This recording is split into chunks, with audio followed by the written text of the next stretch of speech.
Sitting on the cool rocks as the salty air fills my lungs, I look out into the open sea. The sun is just starting to peek up from behind the endless ocean, turning the sky amazing shades of orange and pink. At the very tip of the jetty, it's only the ocean and me. Endless decisions can be made from this spot, and the streams can be made from this spot. Scituate is a small seaside town where the population doubles in the summer. Scituate is a fishing town with a drinking problem. Scituate is the most Irish town in the United States of America. Each statement has been used countless times to describe my town and the people in it. Yet, some of them is true, and I'm very proud of most, but there are many more that makes me love this place.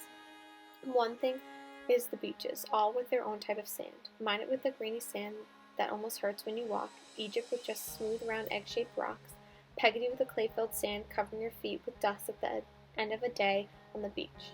Another thing are the different rivalries between sections of Scituate where the ice cream shop is better than others. Lastly, the special spots only locals know. One of my favorite spots is the tip of the jetty that protects one of our lighthouses. People walk along the two jetties that protect the harbor and lighthouse from the crashing waves, but only the locals venture behind the metal tower to the very last rock. Spots like these allow me to think about the life and how I fit into this crazy world.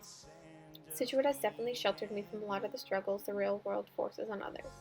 My family has never struggled to pay the bills or go on week-long vacations in Nantucket.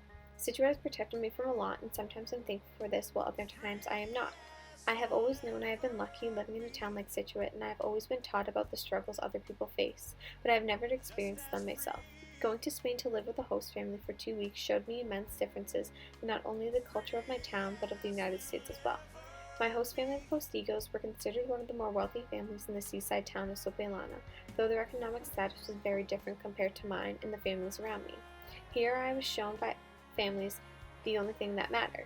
I saw new ways to live. I saw new ways to view the world. My exchange student showed me her favorite spot in her town. It was the top of a gorgeous cliff overlooking the ocean with over 100 surfers speckling the water. This was her place to think and learn. Just like her, I have a spot where I'm able to think, able to explore myself and the world around me. I don't know if it's the sound of the waves, the smell of the salt, or the endlessness of the ocean, but something about both areas creates a brand new ambience that forces me to think and explore. Every morning in Spain, I would run to the secret spot and think. I would think about all the things I had experienced, all the new spots I had loved, all the new people I had loved, all the new things I was going to miss. I realized how important to me it is to understand the lives and cultures of others around me. I need to experience as much as possible. I need to learn as much as possible. Magnificent Cliffs in Spain is not the only place I've learned things about myself. Every time I get stressed or confused, I head straight to the jetty in Scituate. This spot allows me to forget about everyone around me and only think about what is bothering me.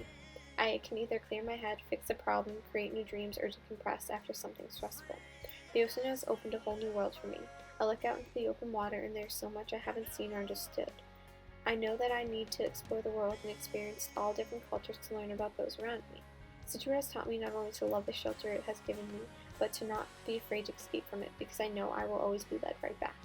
The tip of the jetty will always be my favorite place in the world. I decided where I would go to college, how to help friends, how to feel small in a huge world, and how to feel large in a huge world. Looking out into the ocean, watching the waves crash against the rocks, splashing my face with the salty spray always leaves me in peace. I know where I belong and what I want and need to do to be happy. Scituate will always be my home, and the jetty will always be my favorite spot, but I must explore and learn about the world before I return back to it. The morning after I left for school, I woke up to watch the sunrise at the spot one last time. As the sun was at its very last moments of touching the water and the sky, a sailboat floated perfectly in front of it. It seemed to break an invisible string, allowing the sun to be free. In some ways, that sailboat let me free. The sun is gone and is going to see the whole world, but will be back at the same spot again. Just like the sun, I am gone and off experiencing new things, but I will always return back to the spot.